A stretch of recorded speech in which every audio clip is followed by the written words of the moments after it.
বাংলাদেশের জন্ম হয়েছে সংকটের মাধ্যমে। ওই সংকট কিছুটা বাংলাদেশিরা সৃষ্টি করেছিলেন, আর কিছুটা পাকিস্তানের তৎকালীন সামরিক শাসক এহিয়া খান ও পাকিস্তান পিপলস পার্টির চেয়ারম্যান জুলফিকার আলী ভুট্টো এবং জেনারেলরা সৃষ্টি করেছিলেন। আমি মনে করি 1971 সালের 26শে মার্চ পর্যন্ত শেখ মুজিবুর রহমান যতগুলো সিদ্ধান্ত নিয়েছিলেন নির্বাচনের পর থেকে, সবগুলোই অতি চমৎকার সিদ্ধান্ত ছিল। তবে দেশের ভেতরে, মানে পূর্ব বাংলার ভেতরে এবং পশ্চিম পাকিস্তানে ষড়যন্ত্রকারীরা সফলতা অর্জন করে। শেখ মুজিবুর রহমানের যে প্ল্যান ছিল যে উনি 6 দফার মাধ্যমে নির্বাচিত হয়ে পাকিস্তানের প্রধানমন্ত্রী হবেন, সেখানে বাগাড়ম্বর দিল দুটো শক্তি। একটা যারা বাংলাদেশ বানাতে চেয়েছিলেন, সিরাজুল আলম খান ও তার সহযোগীরা, আরেকটা হচ্ছে এহিয়া খান ভুট্টো এবং পাকিস্তানি জেনারেলরা।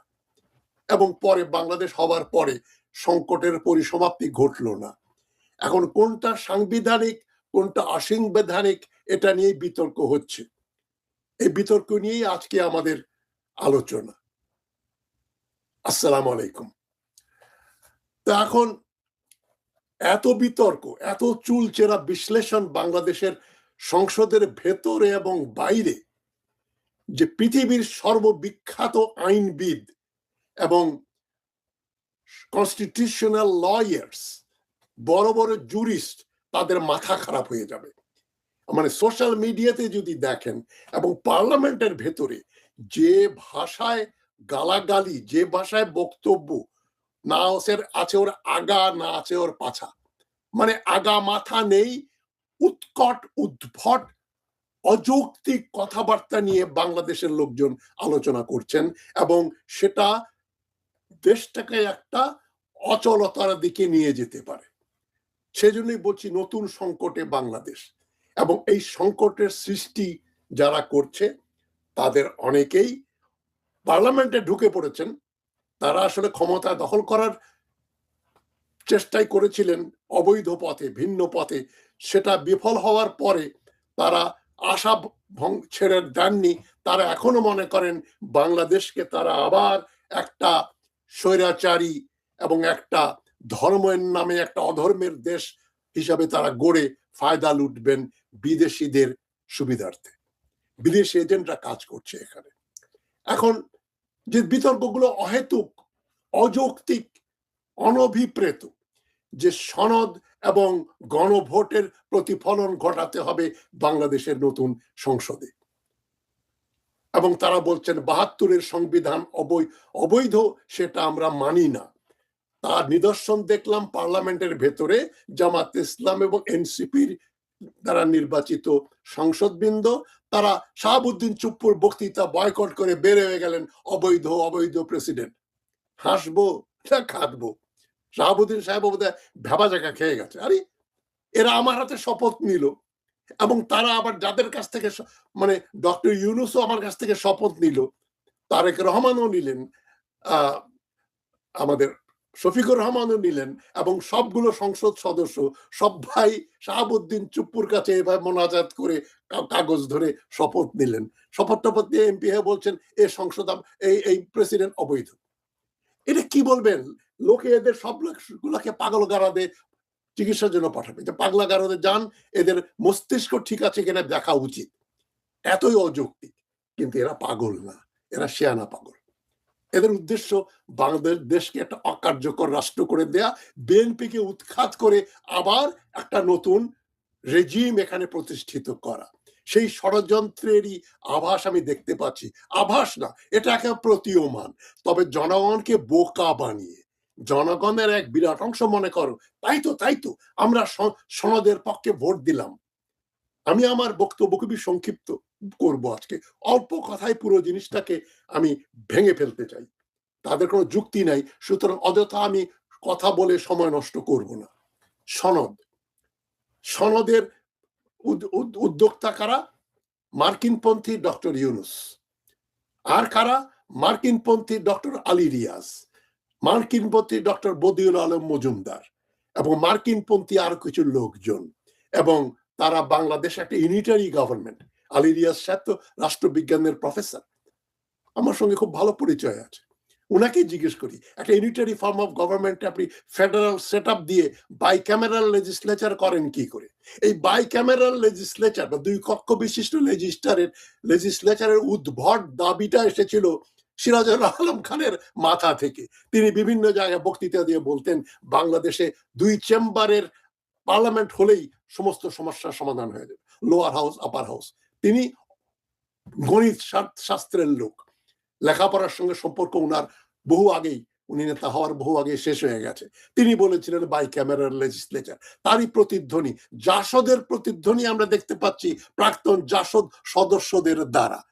এই যে শফিকুর রহমান সাহেব এবং পারওয়ার এবং গোলাম পারওয়ার এবং জামাতের আর যারা জাসদপন্থী, তারা ওই সিরাজুল আলম খানকে গুরু মনে করেন, তারা নিয়ে এসছেন এটা, এবং সেটা ফিট করলো আবার আলী রিয়াজদের ফর্মুলায়। আলী রিয়াজ নিজেও কিন্তু জাসদের সদস্য ছিলেন, ডাকসু মেম্বারও ছিলেন, ডাকসুর সাংস্কৃতিক সম্পাদক ছিলেন ইত্যাদি।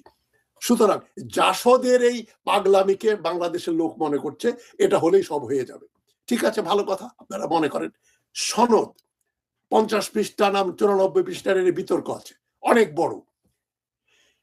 এই সনদের উপর গণভোট হবে। বিএনপি বলেছিল গণভোটে হ্যাঁ ভোটে আমরা রাজি আছি, ভালো কথা বলেছে। বিএনপি তার নোট অফ ডিসেন্টও দিয়েছে, কিন্তু বিএনপিকে বলে দিয়েছিল যে আপনারা সনদের উপরে গণভোট করবেন, কিন্তু সনদের কপি যারা ভোট দেবেন তাদের কাছে যাবে না, এবং তাদেরকে বুঝিয়ে দিতে হবে।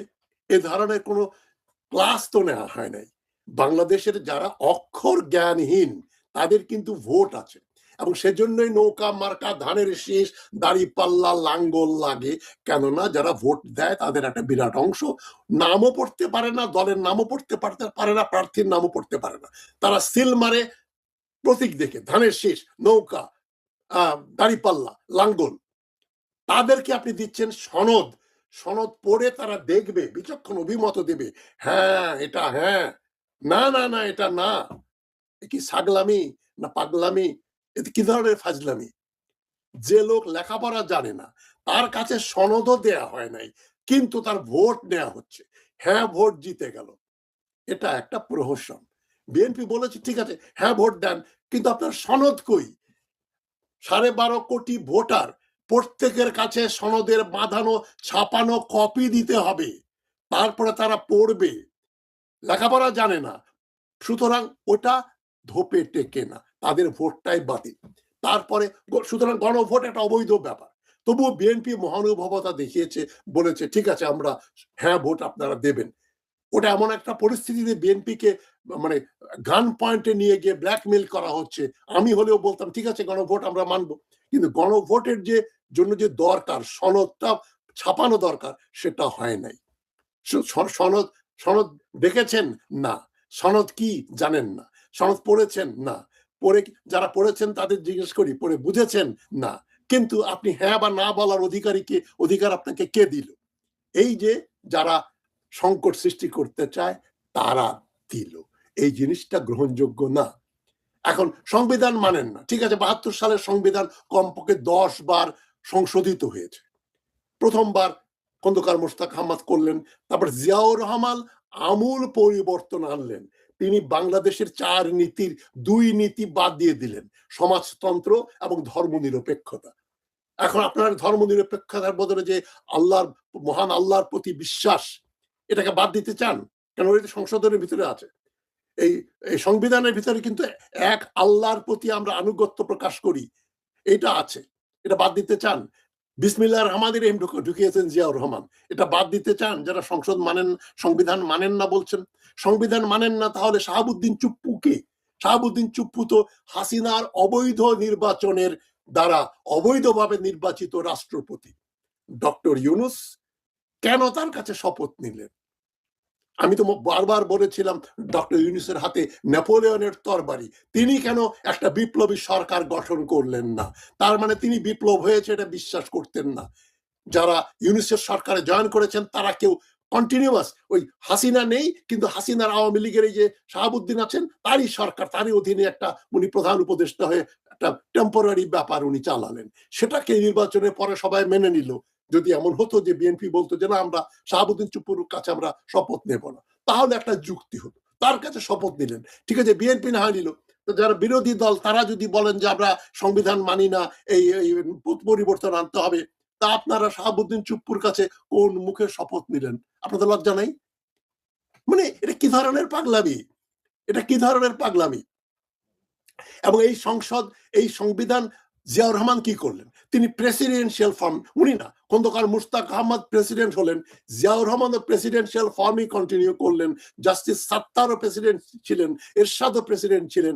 আবার কি হলো, খালেদা জিয়া প্রধানমন্ত্রী হওয়ার পরে 1991 সালে কার দ্বারা বা কিভাবে এই পাগলামিটা করলেন, তিনি চলে আসলেন আবার পার্লামেন্টারি সিস্টেমে, কিন্তু কন্টিনিউ করছে সেম সংবিধান। ওটা 72-এর সংবিধান বলতে পারেন না, ওটা ওটা 75, 91, মানে বিভিন্ন সময় সংশোধন হয়েছে।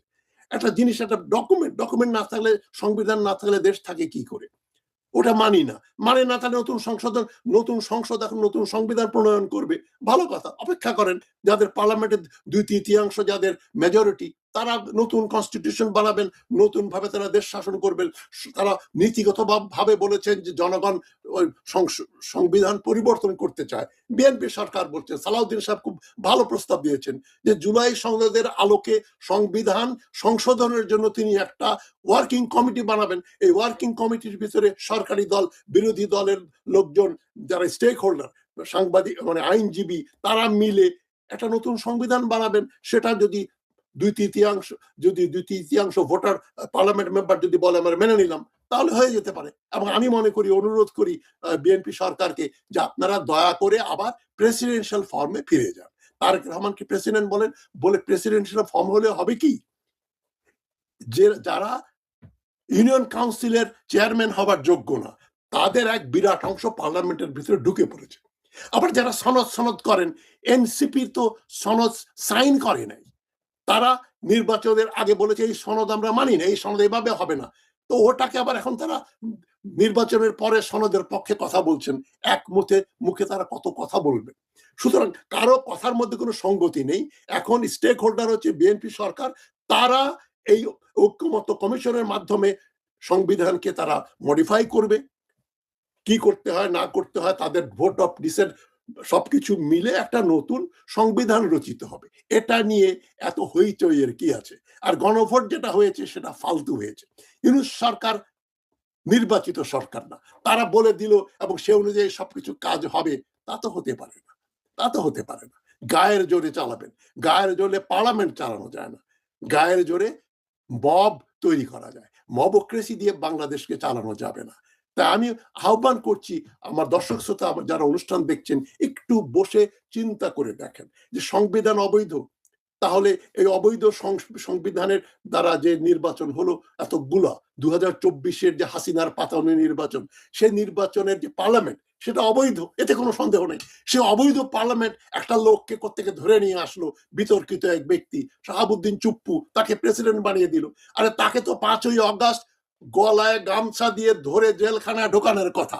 তুই হাসিনার পদলেহী, তুই অবৈধ। তার কাছে গিয়ে সালাম দিয়ে তার শপথ দিল।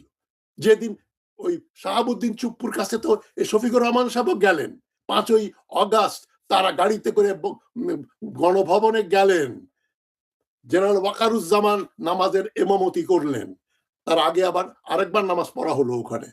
তার মানে কি, শাহাবুদ্দিন চুপ্পুর কাছে আপনার চা বিস্কিট খেলেন, তাকে আপনার প্রেসিডেন্ট বলে মেনে নিয়ে তার বাড়িতে গেলেন।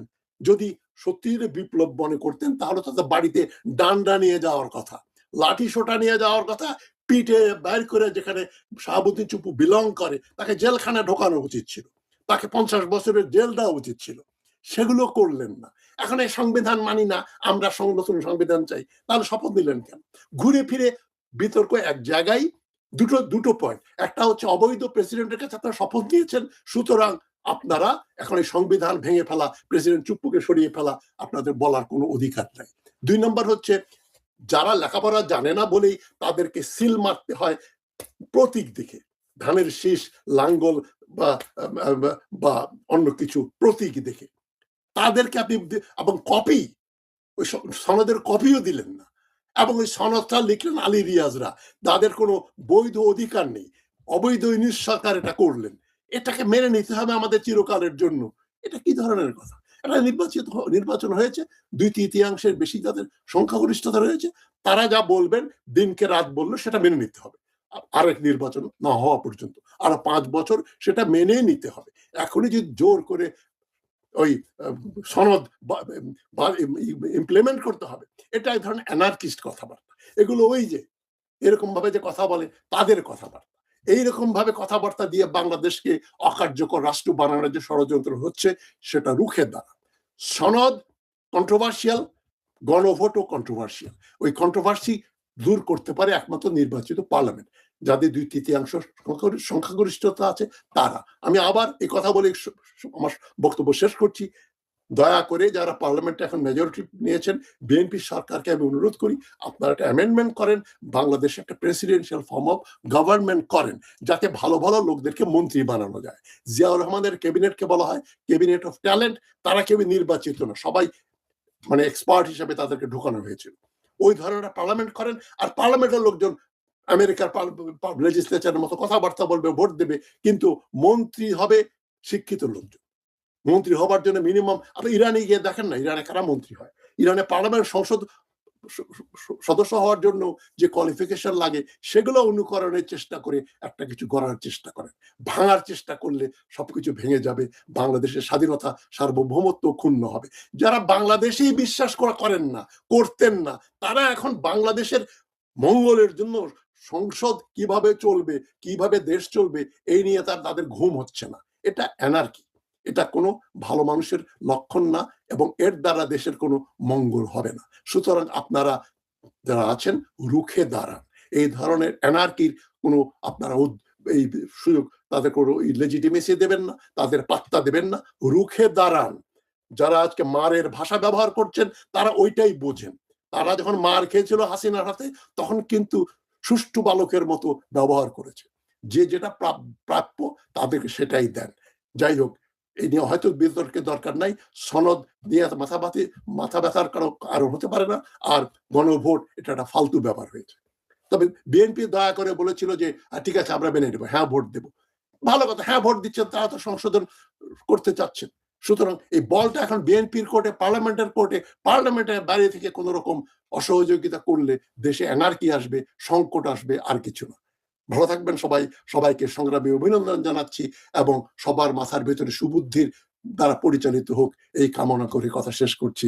আসসালামু আলাইকুম।